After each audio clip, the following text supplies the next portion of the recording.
Hey guys, it's Natalia here. I'm here today to film my January favourites. It feels like it's been so long since I've filmed. I'm hopefully getting into back to my regular filming routine this week. I'm really got a whole list of videos prepared and I've just got to get up here and just pump out video after video after video so I can start getting back on top of things.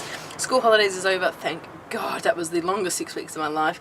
And then when school went back early last week, my internet at home was just down for 3 days. I had no internet at all, and that was the longest 3 days of my life, seriously. Like, I couldn't do YouTube, I couldn't catch up on like TV shows after the kids were in bed. I couldn't do anything, and it's just like, oh my God, what do? I actually did a puzzle. I did a 500-piece puzzle. I was that bored. Let's hope that never happens again. But I'm here today with my January favourites. I've got a really interesting mixture of things this month, and I'm just going to get into it because I feel like if I start talking, I'm just never going to stop. So, the first thing I'm going to mention is this hand cream from Swiss. It is the Vitamins for the Skin hand cream with vitamin F and pomegranate.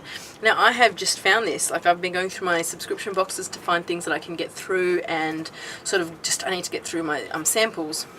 And I found this. I'm pretty sure this is a full size. It seems full size. It has got 30 mils in it, which kind of could be full size. Can I say full size anymore? I found this one just going through my subscription boxes, and I know Kat from Kitchenich has said she really likes this one, so I thought I'd get it out and give it a go.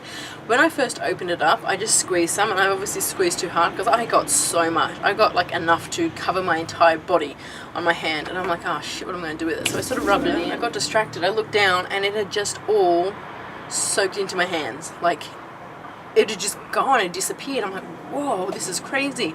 But the one thing I like about it is it doesn't leave your hands feeling greasy, because I cannot stand hand moisturizers that leave your hands greasy. Being a mum with small kids at home, you are always needing to open things or use your hands with them. Like, they'll come up to me with Lego blocks that need to be broken up, and I can't do it with greasy hands. Or just, you know, opening the baby's bottle, because with greasy hands you just can't do anything. So I hate that. And one thing I love about this is that it does not make your hands feel greasy at all, and it just soaks in straight away. It almost just dries into your skin, and your hands are just feeling really nice and moisturized and nourished. I've been loving this. It's been living in my handbag for a couple of weeks now, and I kind of think I'm maybe coming down to the end of it. I've used it that much. Another skincare type thing here is the La Roche-Posay Effaclar Duo. I've been meaning to talk about this one for a few months now. It's always in the bathroom when I come up to the roof to do my favourite videos.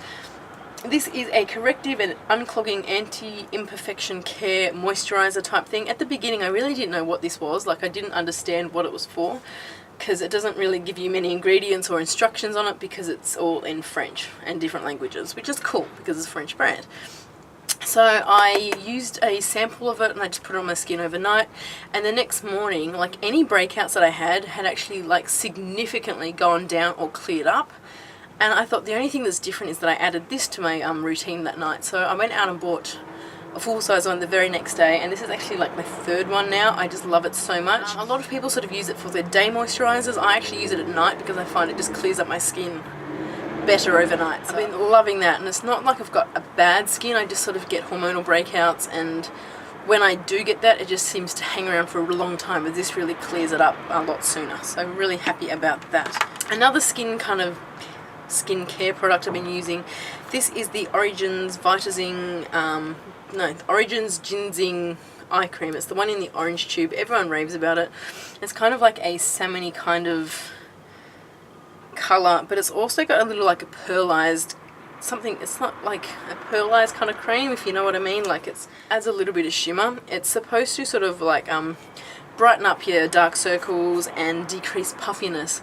I don't really find I get a lot of dark circle issues under my eyes, which is kind of funny because I very rarely get enough sleep.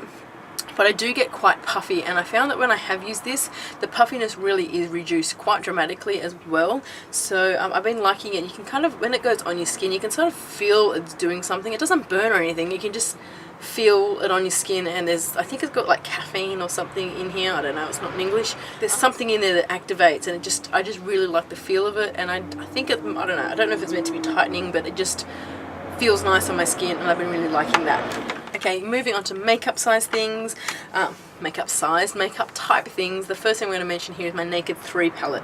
I did a review on this when I first got it, and I'm going to link that review below. I didn't hate it. I do like the palette. I just don't like it as much as my Naked 1 palette. a lot of times when I get palettes like this and I'm not overly keen on it at the beginning, I sort of do my review and then I chuck it in the drawer, and I probably would never use it again. I've got so many palettes in my palette drawer that I don't use, and so I've made myself use this one since I got it. This is the only palette I've been using. And you know what, it's actually a really good palette. You can do a lot of different looks with it. I've got 2 makeup tutorials on my channel where I use it, a very dark smoky eye and a pink sort of shimmery Valentine's Day makeup tutorial. I'll link them both below if you are interested in seeing it in action. But this is the only palette I've been using, and there are quite a few really nice looks that you can do with it.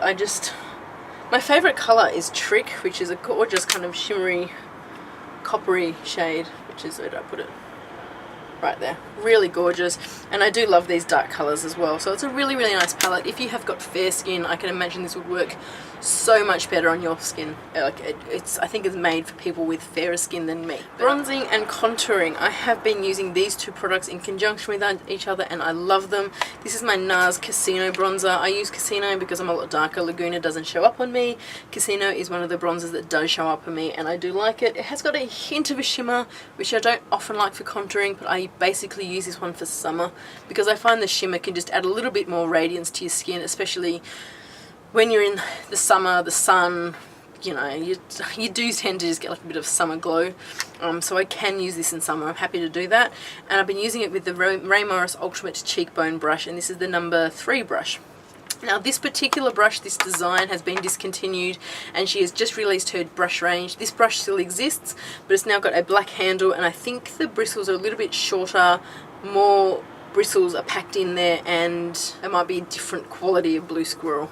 They might use the fancy blue squirrels. This is blue squirrel anyway. But I love this brush. It's so easy to contour. Basically, you just put the product there on the corner, you line it up where you need to contour, and just flick your wrist like 3 times. It is applied and it's also blended at the same time. Easy, like out the door. I've used this for contouring in a few videos recently. A lot of people have been asking about the brush. I might do a review just on that brush. And the foundation I've been using this month has been the Makeup Forever HD foundation in N173. Because it has been so hot, and I kind of find that the one I've been using a lot has been the MAC Studio Fix Fluid foundation. That is very, very full coverage and very thick kind of consistency, and just with the extra heat, I've just been sort of found a little bit too thick on my skin. Doesn't let my skin breathe as much. I'm not sure if it's caused me to break out, but it just feels really heavy on my face in the summer heat, and I don't know, I'm just not a big fan of it at the moment. I find the HD foundation to be a lot thinner. It's a bit more of a medium buildable coverage, but it's a lot thinner. It's a lot more comfortable on your skin, especially in summer. So I've been using N173, and it's the closest one I can get to my skin tone, because I'm very picky about matching my foundations. I match it to my shoulders because this is the darkest part of my body. But I also can't, it's sort of, if I do my whole face as dark as my shoulders, then it just kind of looks really unnatural, but I don't like it. Yeah, that's a whole different story. Been loving this foundation though. Moving on. Going on to cheek products, there's 2 MAC blushes that I've been using a lot, and I've been loving these. This one is the MAC Mineralized Blush in Gleeful, and this is what it looks like. It's like a perfect blush for my skin tone. It's kind of like a dark rosy pink, and it's got a hint of shimmer to it as well.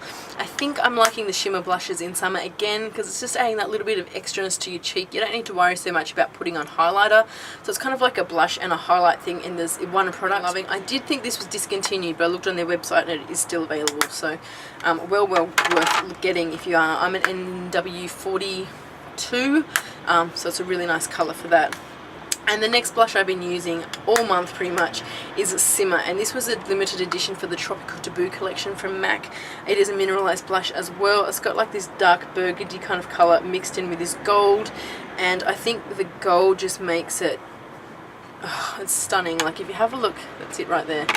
It's kind of reminds me a bit like Orgasm in that it's got the gold shimmer to it, but it's just the perfect amount of shimmer. You do not need to put highlighter on with this at all, and it's just, again, for my skin tone, gorgeous. Love that. So mascara that I have been using a lot, and I've been really enjoying this, and it's a new one from CoverGirl, and this is the Flamed Out mascara.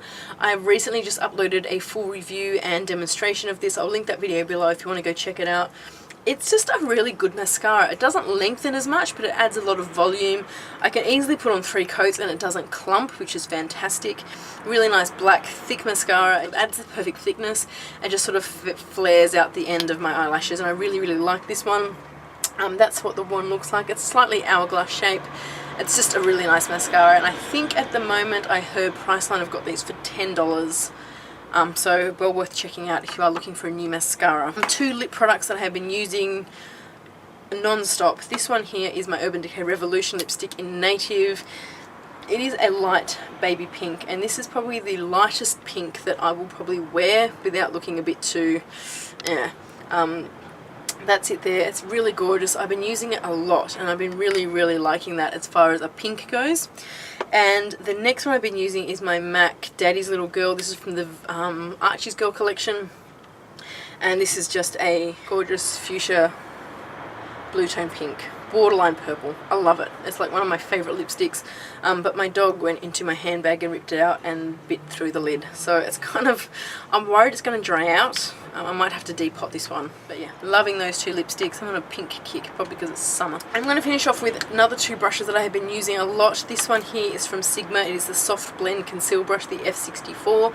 I got an email today saying these are now available in individual sale. They were part of the new collection. I have got reviews coming up on them, I promise. There's a colour payoff, a blending kit, and a concealer kit. Reviews of them are coming up. I've just got to pump through the reviews basically. But this is a fantastic concealer brush. I think it's amazing, just under your eye. It's just, you know, if you pat it, it blends your concealer well, but you can also just sort of rub it, and it's just really, really nice. Sorry, my eyelashes are stuck together. Weird. So these are now available individually. I'll link, I have links below where you can get them from, and really like that one. That's my favourite one out of the concealer kit. And the next one I've got here is the F35, the tapered highlighting brush from Sigma. It is just a small tapered highlighting brush. This is perfect for setting your concealer. So I've been sort of concealer brushes. Setting your concealer, I use this with my ambient lighting powder and just sort of pat it under my eyes, take it out to my temples just to add a bit of highlight there, down the bridge of your nose, cupid's bow, forehead, chin. It's just perfect for highlighting. You can also use it for contouring if you want it as well. It is quite multi-purpose. Really, really like that brush. That is the F35. I just threw that and it hit my cat.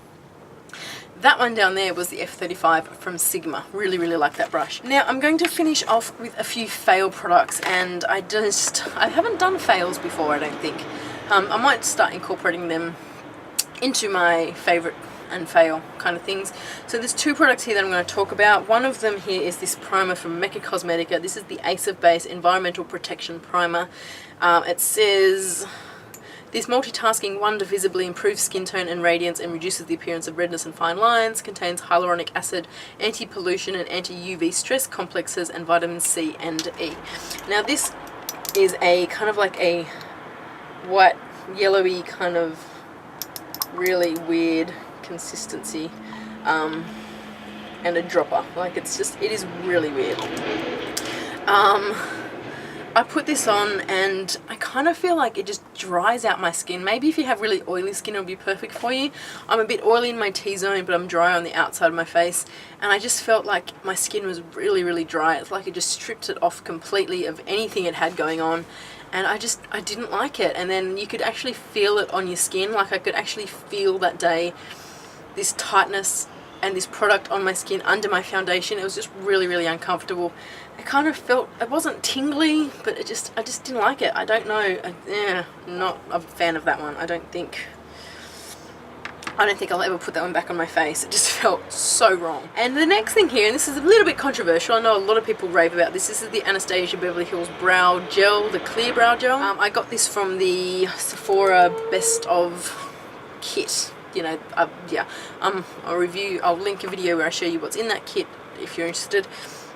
But this is like one of their best sellers, and it's just a miniature size version. It is a clear brow gel and a really kind of semi-small mascara wand, basically. A lot of people rave about this, and I can understand that. So my eyebrow hairs are a nice length, they're very, very thick and full, and when I put this on, it is very, very wet, very wet. So, and then it dries, but it dries kind of like, you know that really thick Stronghold hairspray, and your hair gets really crunchy? I find this dries really crunchy on my hair. Like, it goes on wet and it seems to stay wet for a while, which is kind of uncomfortable, but then it dries and it just dries so hard. Like, your eyebrows aren't going anywhere. But I can feel it. My eyebrows just sort of feel tight. You can feel it sort of clumping up. And I just don't like how it feels. I don't like being able to feel products on my face.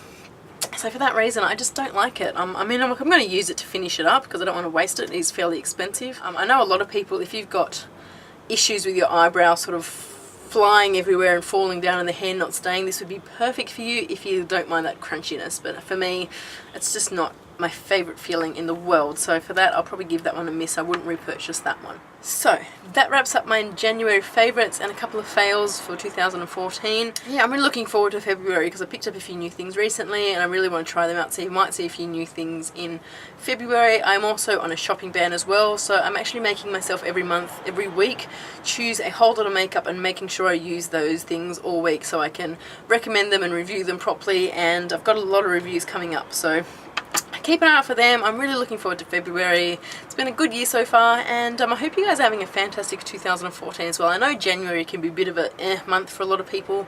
I guess it's just, you know, life is getting back to normal. But yeah, hope you guys are having a fantastic year. Have a great week, and I will see you really soon. Bye.